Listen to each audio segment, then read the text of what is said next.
अस्सलाम वालेकुम viewers. वहीदास menu में आपको वेलकम कहती हूँ।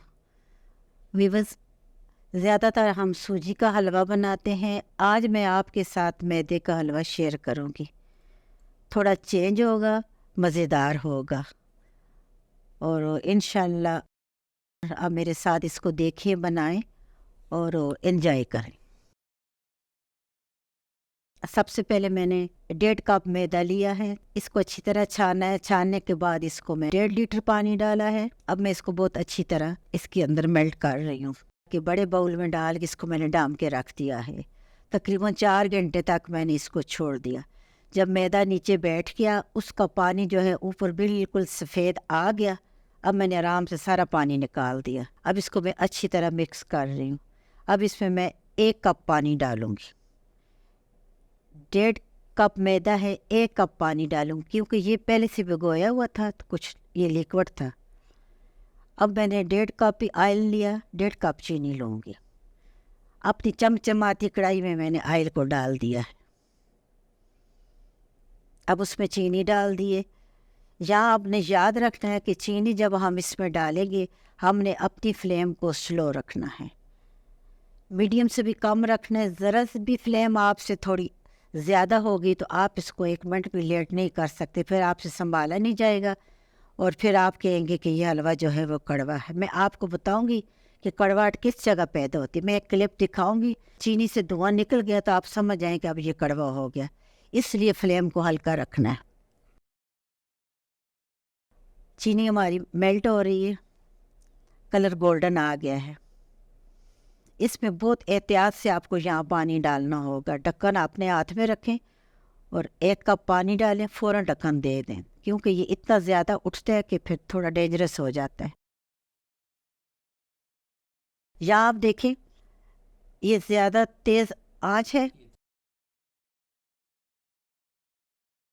ये क्लिप देख लें, ये धुआं निकल गया है। बस अब ये ज़ाया हो गया। यहाँ आपने सूजी नहीं डालनी, ख़त्म।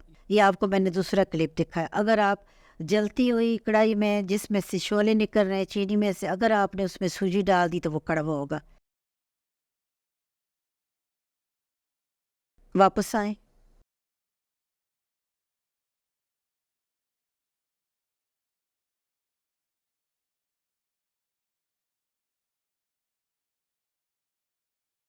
अब हम इसको आराम से इसमें मैदा डाल दिया। फ्लेम को हम जो है स्लो रखेंगे।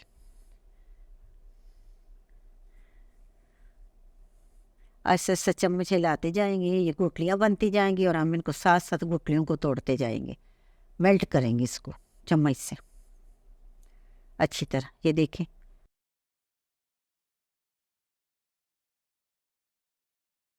पानी खुश्क हुआ और ये मैदा हमारा कितना इकट्ठा होता जा रहा है। अब ये जितना हल्का हल्का कढ़ाई के साथ लगेगा और हम इसको हल्का हल्का भूनते जाएंगे, उतना ही ये लजीज होगा। कुछ हमने इसमें ऑयल बचा के रखा हुआ था, अब यहाँ हम दोबारा ऑयल डाल रहे हैं। आधा जो बचा हुआ ऑयल था हमने शुरू में चीनी के साथ डाला है जब चीनी मेल्ट कर रहे थे। अब थोड़ा सा हमने इसको जब आपस में मिक्स किया मैदे को, यहाँ फिर हमें ज़रूरत पड़ी क्योंकि अब ये चम्मच और कढ़ाई से चिपक रहा था। बाकी ऑयल हमने इसमें डाल दिया। अगर ज़रूरत पड़ा तो अभी हमारे पास वही ऑयल बचा हुआ है, आगे डालेंगे। नहीं ज़रूरत पड़ा तो हम ऑयल मज़ीद इधर ही छोड़ देंगे। मैदा हमारा आहिस्ता आहिस्ता भुनता जा रहा है और ऐसे रबड़ी सी बनती जा रही है। आधी चीनी पहले डाली थी। क्यों डाली थी? वो चीनी जो ऑयल में हमने डाल के गोल्डन की थी, उसको हमने अपने इस मैदे को कलर देने के लिए गोल्डन किया था। अब जो बाकी चीनी बची अब हम इसमें डाल रहे हैं ताकि हमारा जो मैदे का जो हलवा बन रहा है ना, इसकी चीनी जो है पूरी हो जाए, जितनी हमें ज़रूरत है, जितना मीठा चाहिए। चीनी भी डल गई, चीनी ने अपना पानी छोड़ा है। जब पानी छोड़ेगी तो फिर ये थोड़ा सा नरम हो जाएगा। फिर हम इसको 4-5 मिनट पकाएंगे तो ये फिर से आपस में जुड़ना शुरू हो जाएगा।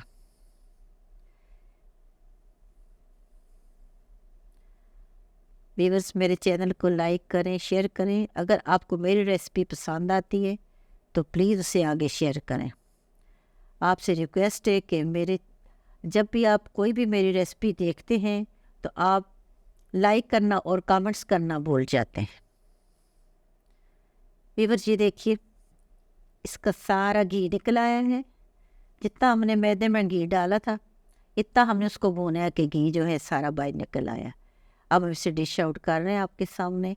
ये इतना रबड़ी है, आप इसको खाएं तो इतना मज़ा आता है ना।